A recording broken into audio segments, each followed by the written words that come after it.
मराठा आरक्षण एका मराठा कार्यकर्त्यानं लिहिलेल्या अहवालावर दिलं असल्याची प्रतिक्रिया वकील गुणरत्न सदावर्ते यांनी दिली आहे। तसंच हे आरक्षण कायद्याच्या आधारे टिकणार नाही असं देखील सदावर्ते म्हणाले। दरम्यान याच विषयावर त्यांच्याशी संवाद साधलेला आहे अमेय राणेनं।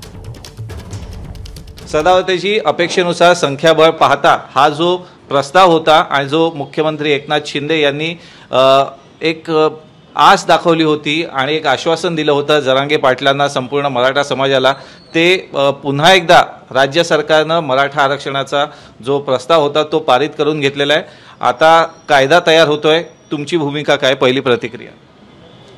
वेदनादायी आहे, खुल्या गुणवंतांची कत्तल आहे आणि म्हणून जुडुमशाहीच्या बाजूनं सर्वच आमदारांनी चर्चा न करता, आमची भूमिकाच न ऐकता बाकडे वाजवले आणि आरक्षण देतो म्हणले, त्यांचा मी निषेध करतो।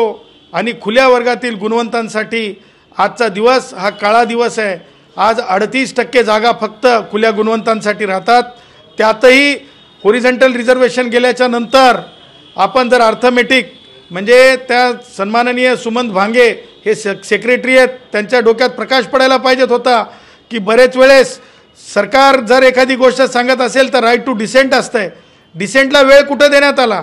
आपण जर याच्यामध्ये बघितलं तर कोणतं मागासले पण तपासले तुम्ही? 2008च्या नंतर शेकडो वर्षाची जी गुलामगिरी असते, शेकडो वर्षाचं जे मागासलेपण असते, ते श्रीमान मानेसाहेबांच्या पुस्तकातून वाचा, नामदेव ढसाळांच्या पुस्तकातून वाचा, ते बघा की कशा प्रकारे मागासलेपण असते। मसनजोगी भावाच्या आजच्या तारखेच्या जीवन प्रणालीतून बघा।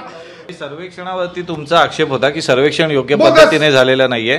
या आरक्षणाला आता तुम्ही कोर्टात आव्हान देणार आहात का? बघा, आरक्षणाचा जो कार्यकर्ता आहे सन्माननीय निवृत्त न्यायमूर्ती शुक्रे यांनी स्वतःला मराठा आरक्षणापासून बाजूला करायला पाहिजे होतं। ज्या दिवशी रेफरन्स झाला, ज्या दिवशी त्यांची नियुक्ती झाली, ज्या दिवशी हा सर्वेक्षण चालू झालं, त्या दिवशी आमच्याकडे लिखित सरकारकडे केलेले अर्ज आहेत, मी स्वतः केलेला आहे की त्यांनी ज्युडिशियल प्रॉपर्टी काय म्हणते की त्यांनी सगळ्यात अगोदर त्या मराठा केसपासून बाजूला व्हायला पाहिजे होतं, पण त्यांनी ते केलं नाही, दुसऱ्यांनाच बाजूला करत बसले ते, कारण त्यांना प्रिपेड खेळ खेळायचा होता, आरक्षणाचा खेळ मांडायचा होता। त्याचबरोबर सर्वेक्षण बोगस झालं, तेही चॅलेंजेबल आहे। त्याचबरोबर दुसरी बाजूच न ऐकता सरकारने महत्त्व ठेवून वोट बँक पॉलिटिक्ससाठी जसं की विरोधक, जसं तो उद्धव त्या अंतरवालीमध्ये त्या जरंगेकडे पोहोचला, जसं की म्हणजे विखे पाटलांचे कुटुंबीय त्या जरंगेसोबत दिसले, ह्या सगळ्या गोष्टींना म्हणजे मतदानाचं कुभांड होतं। ह्या सगळ्या जसं की शरद पवार प्रकृती कशी आहे काय मला माहिती नाही बाबा, परंतु ते बरोबर जरंगेपर्यंत पोहोचले, म्हणजे असं म्हणतात बाबा ते तपासाचा भाग आहे, रसदपासून सगळ्याच गोष्टी।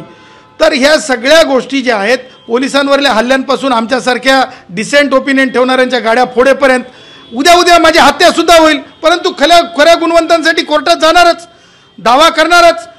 तुम्ही कायदा करा, काही घंट्यात कोर्टात दिसू आम्ही, कायदा करा तुम्ही, कारण हा कायदा जो आहे इंदिरा साहनीच्या जजमेंटच्या विरुद्ध आहे, मिनर्वा मिलच्या विरुद्ध आहे, बेसिक स्ट्रक्चर कॉन्स्टिट्यूशनचं उद्ध्वस्त करणार आहे।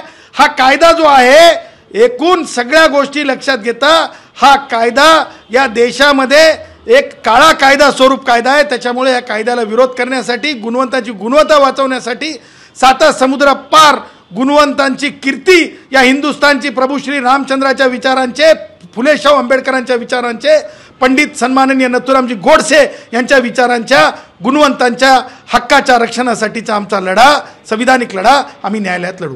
कॅमेरामन अरविंद वारगे, अमेय राणे, एबीपी माझा, मुंबई। एबीपी माझा, उघडा डोळे बघा नीट।